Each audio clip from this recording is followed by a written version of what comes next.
Imagine entrar em sua igreja em um domingo comum. Você se senta, olha ao redor e sente que algo mudou. As músicas ainda são cantadas, as luzes brilham, mas a mensagem não é mais a mesma. Doutrinas que antes eram inegociáveis, agora são tratadas como meras opiniões pessoais. Verdades bíblicas que sustentaram gerações inteiras parecem ter sido rebaixadas a interpretações particulares. E enquanto tudo parece normal na superfície, algo silencioso e invisível está acontecendo. Isso não é acaso. É o cumprimento de uma profecia feita há quase 2000 anos. O apóstolo Paulo já havia advertido. Viriam dias em que lobos cruéis se infiltrariam no meio do rebanho, não poupando ninguém. O mais assustador? Ele disse que esses lobos não viriam apenas de fora, mas que surgiriam entre nós mesmos. A infiltração não vem com barulho, não vem com alarde.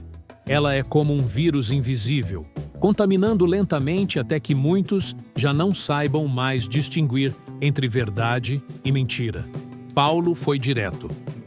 Dentre vocês mesmos se levantarão homens que falarão coisas perversas para atrair discípulos após si. Pedro reforçou essa mesma verdade, avisando que falsos mestres surgiriam em meio ao povo, introduzindo heresias destruidoras em segredo. Isso não é apenas uma possibilidade distante, mas uma realidade atual. Hoje, vemos igrejas famosas mais conhecidas por seus espetáculos do que pelo Evangelho. Líderes exaltados mais que a própria mensagem de Cristo. Promessas humanas substituindo o chamado para a santidade. Mas Jesus nos deixou uma chave para discernir. Pelos frutos os conhecereis. Então eu te pergunto, quais frutos você tem visto? Antes de revelar as estratégias que estão sendo usadas para destruir igrejas inteiras, quero que você participe ativamente dessa conversa. Escreva nos comentários sua cidade e estado. Quero saber onde estão os vigilantes que ainda conseguem distinguir entre a verdade e a mentira, entre a luz e as trevas, porque o alerta é sério. A infiltração já começou, e só quem estiver desperto poderá resistir. No ano 60 d.C., em Mileto, Paulo reuniu os líderes de Éfeso. Entre lágrimas e despedidas, ele deixou um aviso que atravessaria séculos. Após sua partida, surgiriam lobos cruéis, que não poupariam o rebanho. No grego, a palavra usada é eiser shomai, que significa entrar secretamente. Ele não estava falando de perseguições externas, mas de infiltrações silenciosas. Homens que começariam fiéis, mas que, seduzidos pelo poder, pela vaidade e pelo desejo de reconhecimento, se transformariam em falsos mestres. A estratégia deles não é destruir a fé de uma vez, mas mudar o foco, tirar os olhos de Cristo e colocá-los em homens, experiências e promessas materiais. Hoje, vemos exatamente isso diante dos nossos olhos. Quantas igrejas se tornaram reféns de líderes carismáticos, onde os membros se tornam mais fiéis ao homem do que a Jesus? Quantos escândalos mancharam o nome de Cristo por doutrinas libertinas apresentadas como revelações? As profecias se cumpriram. Não estamos falando de algo distante, mas de algo que já está acontecendo. E a pergunta que fica é: você consegue reconhecer? O inimigo não age com improviso, mas com táticas calculadas. Ele começa com a distorção gradual. Pequenos ajustes, pequenas concessões, até que a doutrina original perca o seu sentido. Foi assim com o chamado Evangelho da Prosperidade. Começou em uma verdade. Sim, Deus abençoa, mas evoluiu até transformar a bênção em substituto da salvação. Depois, ele usa linguagem familiar. Palavras como fé, bênção e unção são mantidas, mas o significado é alterado. Ele sabe que multidões confiam naquilo que soa cristão, ainda que esteja vazio de Cristo. Em seguida, ele explora necessidades humanas. Pessoas doentes, endividadas ou carentes são atraídas por promessas rápidas de cura, riqueza e felicidade.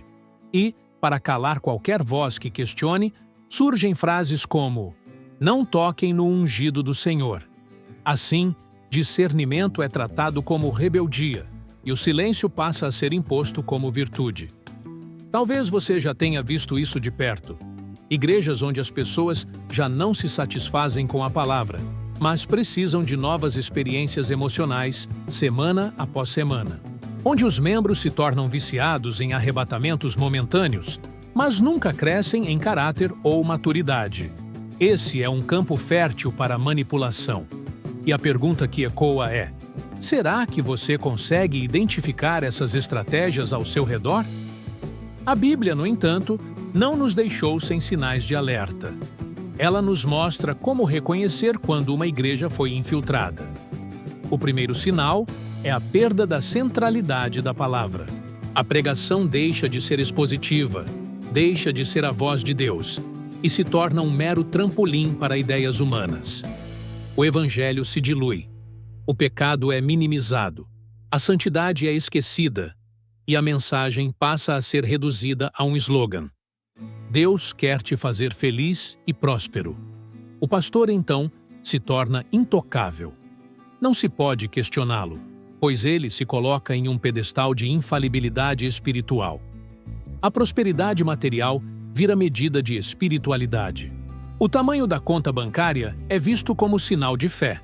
E, por fim, a emoção substitui a maturidade. Os membros vivem de arrebatamentos, mas não são transformados em seu caráter. Tudo isso abre espaço para a divisão, criando grupos que se acham mais espirituais do que os demais. Esses sinais não são para gerar medo, mas para abrir os olhos, porque se Cristo não for o centro, algo está profundamente errado. É hora de comparar a realidade à luz da Escritura. Mas Deus não nos deixou desarmados. Ele nos deu armas poderosas para resistir. A primeira delas é o conhecimento da palavra. Só quem maneja bem as Escrituras pode reconhecer o engano. Depois, o discernimento ativo. Cada doutrina, cada revelação, cada prática precisa ser testada diante da Bíblia. Não importa quem esteja pregando. O isolamento também é perigoso. Por isso precisamos da comunhão com cristãos maduros, porque é no coletivo que a verdade é confirmada. Santidade também é uma arma. Corações que vivem em pecado se tornam presas fáceis, mas corações limpos discernem melhor. E, claro, a coragem para confrontar.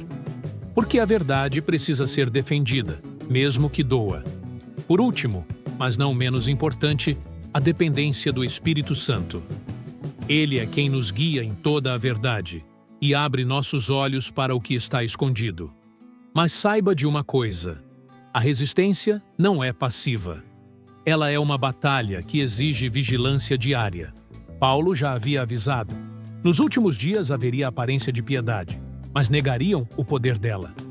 E não é exatamente isso que vemos hoje? Igrejas lotadas, cultos emocionantes, mas sem transformação real. Quando isso acontece, a ordem é clara. Destes, afasta-te. A infiltração é real. Ela não é teoria. Ela já está acontecendo diante de nós. Líderes precisam voltar à pregação fiel, ainda que isso custe popularidade. Membros precisam deixar de ser ovelhas mudas e aprender a examinar tudo pela Escritura. Pais precisam ensinar seus filhos em casa, porque, se não transmitirem a verdade, o mundo vai transmitir a mentira. Amigos, não digo isso para espalhar medo, mas para despertar vigilância. Porque Cristo continua sendo o Senhor da Igreja. E mesmo que as sombras avancem, a luz da verdade nunca será apagada. Hoje, mais do que nunca, precisamos escolher viver pela palavra, andar em santidade e ensinar a verdade às próximas gerações.